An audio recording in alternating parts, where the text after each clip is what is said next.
Hey, ladies and gentlemen, welcome to the crappy lighting of this live action scene, where today we'll be discussing that the live action parts will no longer be as frequent. Well, it was fun while it lasted for a whole one episode, but you know, there could be live action parts in the future, but just not now, so, go away. Here's the intro. Anyway, ladies and gentlemen, today we will be discussing why I prefer the PS1 version of Rayman 2. Yeah, I've heard it all before. The PS1 version is the worst version of Rayman 2, blah blah blah. And the usual response as to why they think it's the worst version is that it cut content. Which, I understand that argument. Usually when a version of the game has more content, it's usually the better version. But that's not exactly the case with Rayman 2.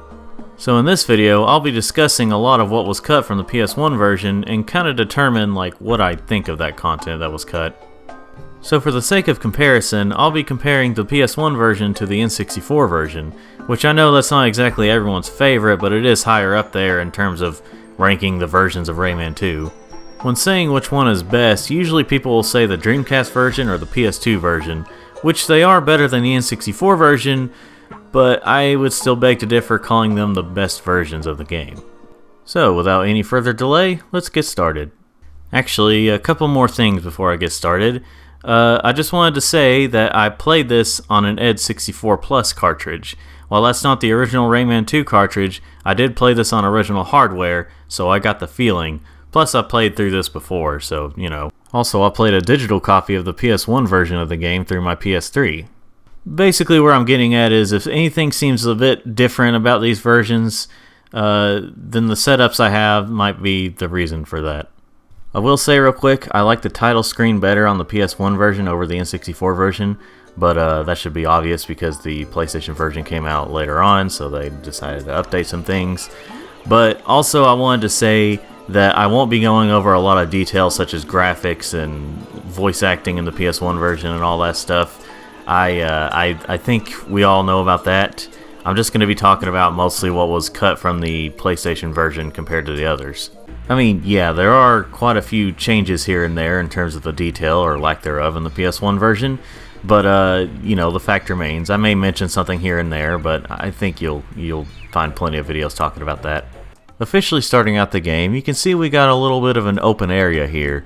Maybe for you to practice your moves a little bit, kind of explore some, and just kind of get used to how the game's going to be. I forgot to say this is the N64 version.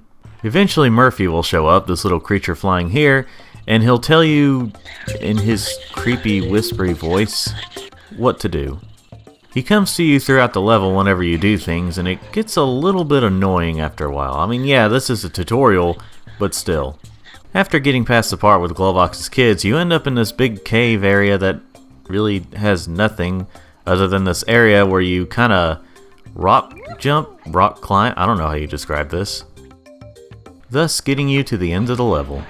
In the PS1 version, you start out in this much smaller area, but you still have enough room to explore and kind of practice your moves, and you have optional tutorials, so that's a lot better, and you'll be in the next area in no time. And the room after you talk to Globox's kids in this game is not that much smaller, but it features more of a platforming thing rather than a rock climbing thing. I mean, you still climb, but it's a ladder this time. One kind of weird change about this level is that despite this game overall having less lums to collect than in the N64 or other versions, in this level you actually have to collect 10 lums instead of just 5. It's kind of strange, but alright. So yeah, with this level, I think I would prefer the PS1 version, but I wouldn't have minded if it was like the N64 version either. Just Murphy's kind of annoying. In the N64 version of level 2, or as it's known as the Fairy Glade, I'll just say their names from now on, you have this optional underwater area in the beginning. Well, optional meaning that if you don't want to 100% the game. So in this level, you get to experience pretty early on how bad the water controls are. But it's not like it's the worst I've ever experienced. After jumping on the bouncy mushroom and getting on the vines that you climb on, I'm so good at describing these, you go into this area with a lake filled with piranha. So, well, don't go in there. After doing all that and grabbing a cage over here, then you move on to the next section. The next section having more piranha lake, so don't go in there just yet. Actually, don't go in there at all, I guess? Huh. Pretty soon you'll be climbing a tree by vines, and then you'll get across water via climbing on the vine. This game seems to have a thing for vines. At least I think these are vines, I don't know. The next section is primarily the same as on PS1, except there's an area that's a little more open. It also has barrels to open a door to get a cage. Imagine saying that out of context. After rescuing Lee the Fairy, you go in the section where, well, there's a bunch of pipes, and if you want to get everything, you might want to slowly go down. Now this section of the level, when it comes to me liking the PS1 version more, this is a section from the other versions that I think about as to why that is. I'll just let this play out for a little bit.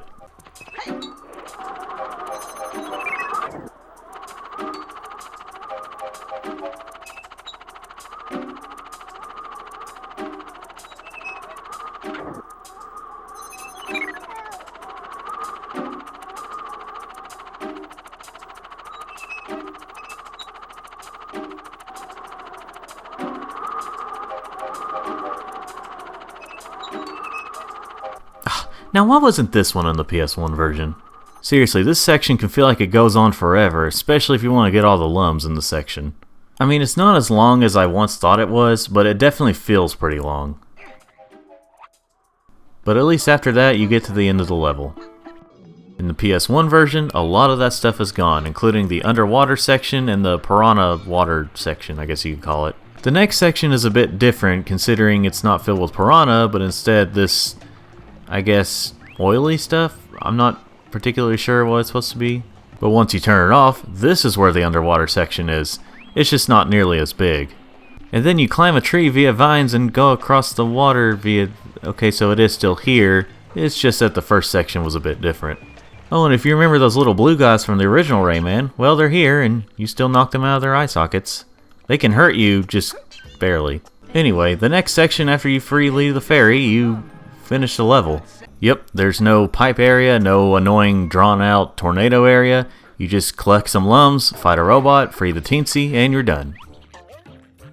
Yeah, I would definitely go with the PS1 version of this level. While some of the beginning sections of the N64 version aren't as bad, I don't want to do the tornado section a lot, so...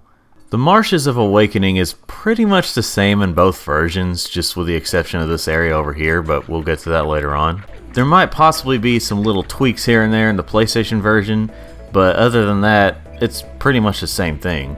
Although in the PlayStation version, it really shows their true colors on how they think they should pronounce the X button on the PlayStation controller. Then press cross to jump. Look, you can make up whatever bullcrap word you want, but it's not cross, it's X. It has always been X. It is nothing but X! Also, this version made me realize that once you lose all your health, or basically all your lives in a way, then you have to start over the whole section. Both versions do that, although only seems to be the PlayStation version where you actually have to collect all the lums again. Compliments to the N64 version for not doing that. With the exception of an area at the beginning, the bayou is pretty much the same in both versions. Unless I overlook some little things here and there, overall they're pretty much the same level. Now here's where things get interesting. The Sanctuary of Water and Ice is actually not in the PS1 version, but instead pieces of it are combined with another level. And after playing through this level, I can see why it was cut out of the PS1 version. It's not like it's the worst level in the game or anything, but it kinda drags on in a lot of areas. There seems to be a running theme for the not PS1 versions of this game. The levels seem to be a lot more open for the sake of being open, rather than having a bunch of stuff in them to do that don't make it drag on. Also, I'm really glad this part is not in the PS1 version. While it's not as drawn out, obviously, it can drag out if you don't know what you're doing, when to jump, and especially if you're trying to get all the lums, you obviously can't backtrack without dying. And this is where the first boss fight is at the end of the level. It's relatively easy. The Menhur Hills, I hope I've said that right, is not too bad. Like, it does have this extra section before you get to the section where the PS1 version starts, but it doesn't drag on too much. There are some very small changes here and there between the versions. But overall, it's pretty much the same level, with the exception of the first section in the N64 version. Now this is a level you have to come back to and kind of run through the first half of it again, which is a little annoying, but I guess you could technically say that because the PS1 version is a little shorter, it's less annoying. But again, the first section of the N64 version isn't that long, so it doesn't really matter. Find the entrance and bring back the elixir. Thanks, little buddy. Now for this next level, we have to go back to the Marshes of Awakening. This is where this extra area came in earlier, which is kind of annoying that you have to come back here, but it's not too bad. But how is it in the PlayStation version? Well, it's right next to the level you just came out of, so it saves you some time, and you don't have to go into another level to get there. So yeah. Anyway, the Cave of Bad Dreams is pretty much the same in all versions, with the exception of this little rock climbing part, whereas in the PS1 version you use these things to get up. Also, they added a Vor to this version. I don't know if it's exclusive to PS1, I didn't run into it in the N64, but in any case, someone's got some explaining to do. One thing I do kind of wish they kept in the PS1 version was this quote-unquote alternate ending, where Rayman can choose whether or not he wants the gold, and if you choose yes, he ends up on an island by himself with the gold and really fat. It's really interesting. Not a big deal, but would have been just as funny. Anyway, we return to the previous level, and then we help out Clark, and then we finish the level. And once again, it's primarily the same in both versions. Of course, little tweaks here and there, but I think you get the point. The canopy is pretty much the same in both versions, with the exception of one or two areas where the camera angle's different for some reason, but other than that, they're pretty much the same. Well, Bay, on the other hand, there are a lot of differences, and unfortunately, the N64 version kinda drags out. I would say about half of this level is the same in the PS1 version, but the other half is, well, big open areas again. If you're not a fan of the underwater sections of this game, you're gonna hate this level. The PS1 version is also kind of annoying. Despite having slightly different controls, it's still kind of annoying to get through these underwater sections, especially this part where the piranha... Oh boy. But here's the thing. This is like one of the only underwater sections in this level, and given that it's a lot smaller, it doesn't drag on as much, so it's more acceptable. I still hate it, but I'd rather play this over the other versions. Oh, and by the way, since they took out the Sanctuary of Water and Ice, this is where they put the first boss fight. Not really sure why, but I guess it fits enough. Also, fun fact, while this is like level 9 in the N64 and other versions, this is actually level 5 in the PS1 version. So it actually came before the Menhur Hills. Now, I'll call them level 9 and level 5 because that's just how I numbered them. You can number them however you want, it just depends on how you look at the bonus levels. You know, I think from here on I'm just going to talk about the levels that have more major differences rather than dragging through the ones that don't have that many differences. That is the point of the video after all. The Sanctuary of Stone and Fire. That is a living hell on this version. This level is another great example as to why I prefer the PS1 version. I am not even joking when I say that everything in this level that is not in the PS1 version is horrible. Okay, maybe there's a little bit of exaggeration there, but not much. Trying to deal with the physics of this fruit that can withstand lava for some reason, it definitely overstays its welcome in this version. This is just not a fun level on this version. Now the PS1 version isn't exactly not annoying in this level, but it is so much better due to its length. It trims out so much of the annoying parts, and it's just so much better to play on here. And hey, there's even some new sections, or I guess changed sections, including a boss fight. Well, okay, technically this is more of just a longer, more difficult version of just fighting a regular robot on here, but it does play the boss music, so I'm just considering it a boss. It can drag on a bit, but I would definitely take this over the cut sections. The Echoing Caves isn't majorly different, but it is different enough to bring up here. Basically, the PS1 version is a lot smaller. Now in this version, there are some sections I don't mind as much, but then there are others that, same song and dance, they drag out a bit. Like there's this whole section here that is not in the PS1 version, and it's kinda slow for me. So overall, I'm a bit mixed about this version of the level. It's not the best, it's not the worst, it's somewhere in between.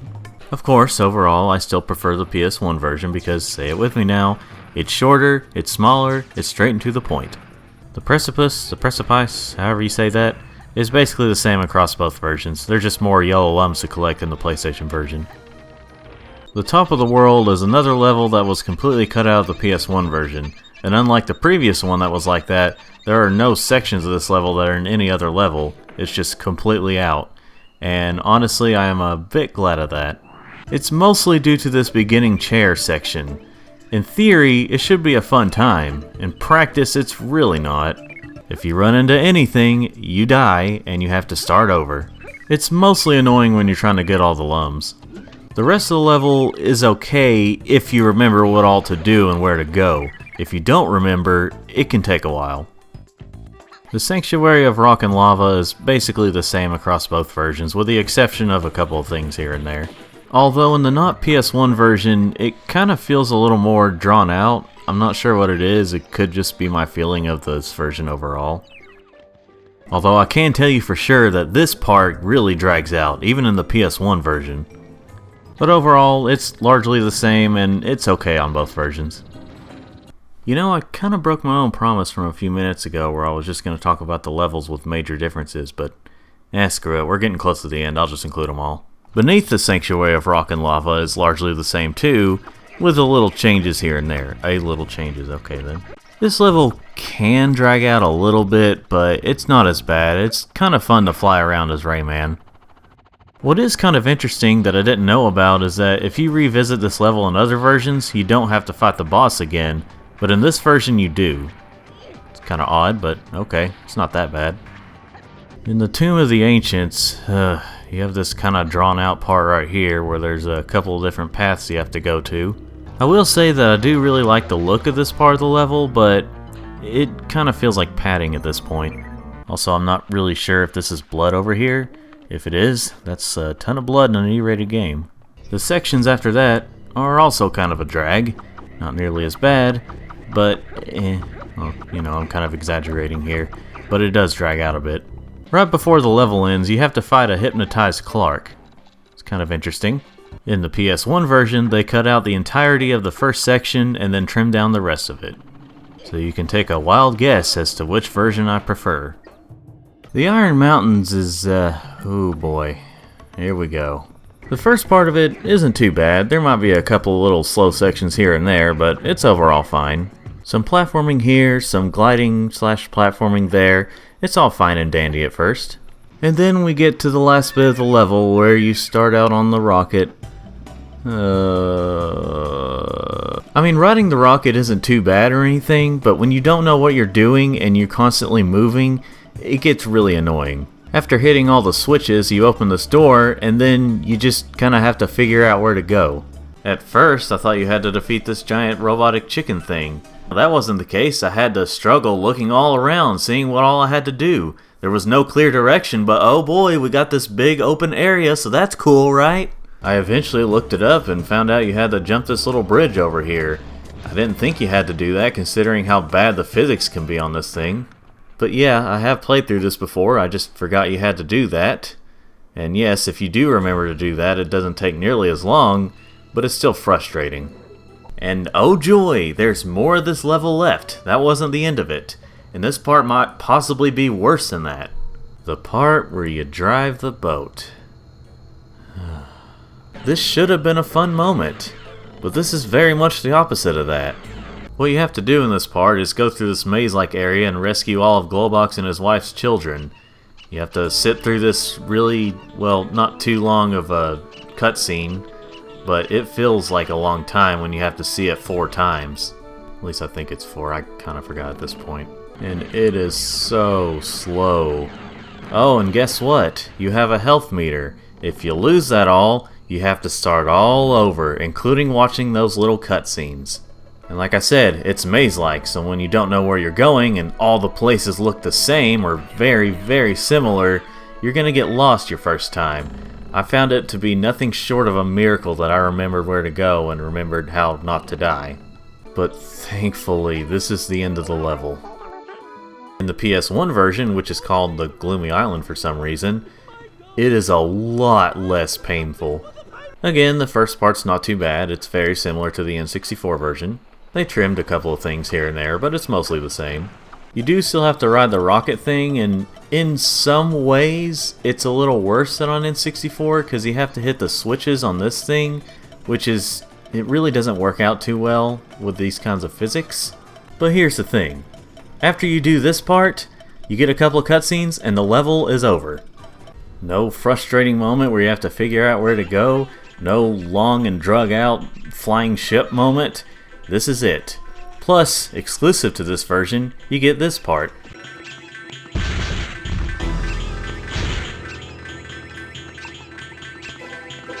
Look, he's broke us down. Damn, I forgot to fill up the tank. I don't even need to say this, I'm wasting my breath, but I prefer this version. This is a whole lot better than on N64 and other versions. And finally, we have the final level. I'm really not a big fan of these sliding moments, but it's not too bad here.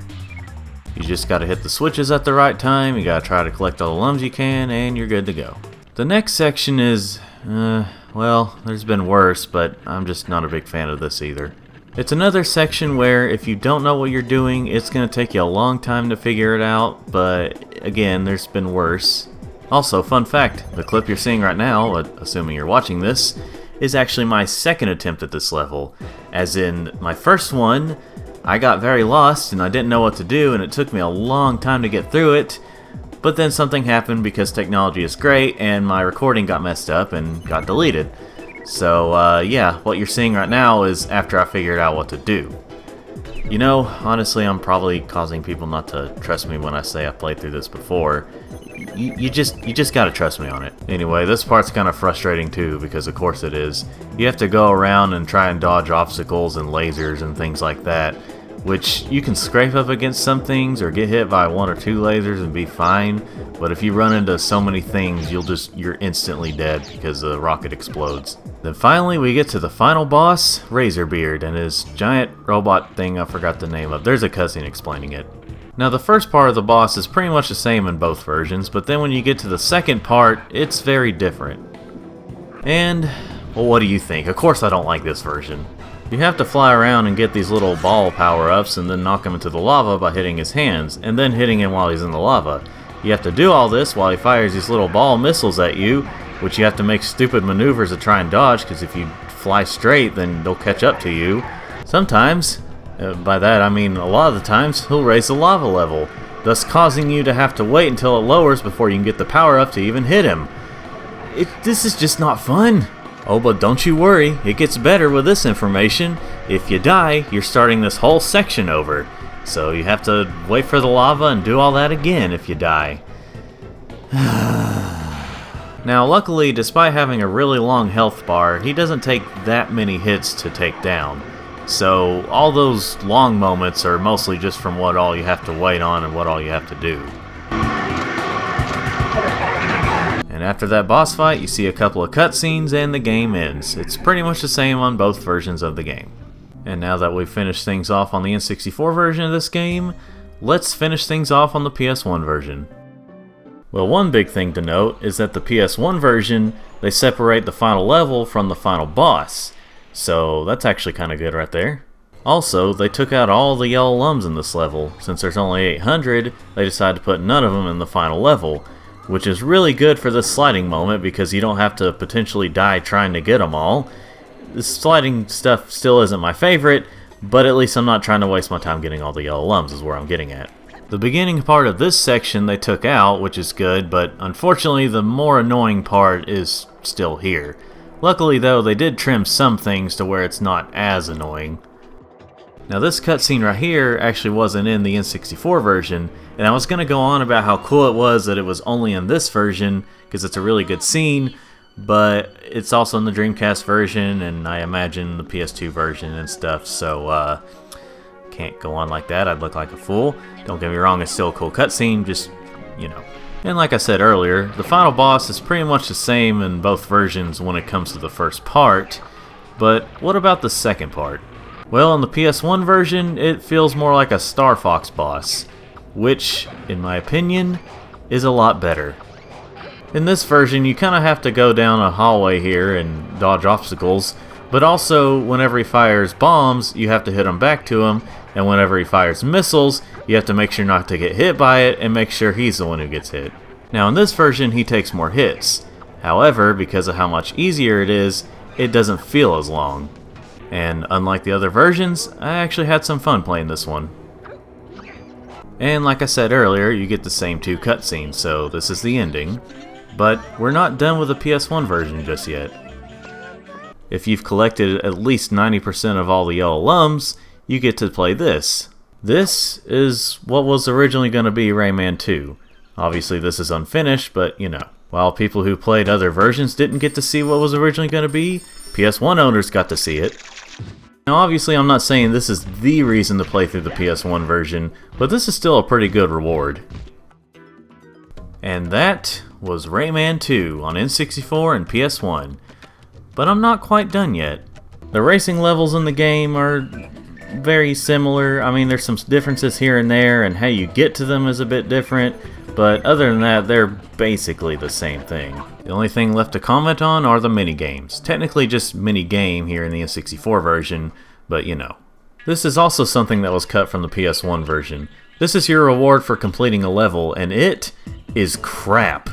You use one of Glowbox's kids to race this robot pirate, and the way you have to move is you have to consistently press the A and B buttons, and it just does not feel good, and it's garbage.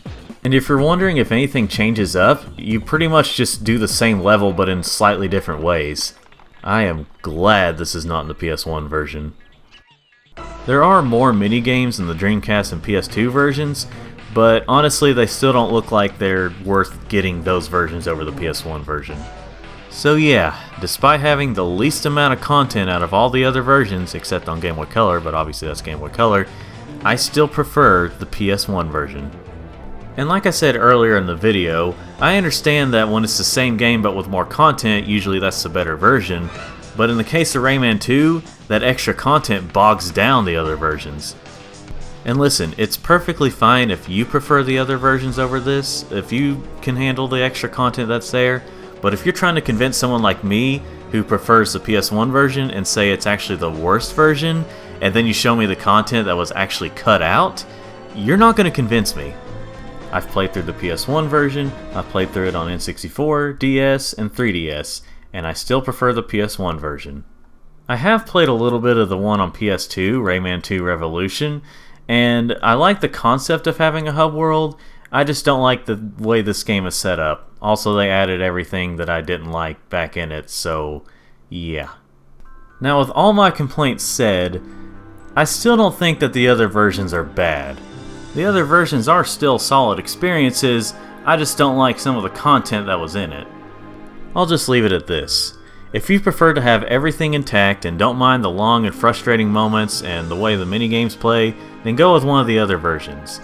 I would say either Dreamcast or PS2 because most people say those are the definitive way to play this game, but if you want to play it on N64, that's not a bad choice. If you want to play it portably, play either the DS or 3DS versions. Those have their own problems, but they're still not really bad experiences. But if you prefer a quicker, less frustrating experience that may have cut content but is still solid, and you don't mind the downgraded graphics and the 5th generation voice acting, then I would say go with the PS1 version. You can also play this portably if you have a PSP or a Vita, assuming you're watching this before the server shut down. And that's pretty much all I have to say about Rayman 2 The Great Escape. If I have anything else to say, I'll make another type of video to say that stuff. But anyway, thanks for watching this kind of lengthy video of mine. Like this video if you, like this video. Subscribe if you want to see more of these and other types of videos.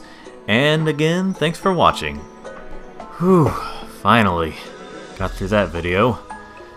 I need to take a bit of a break from this show, which if you've known me in the past, that's not exactly a foreign concept.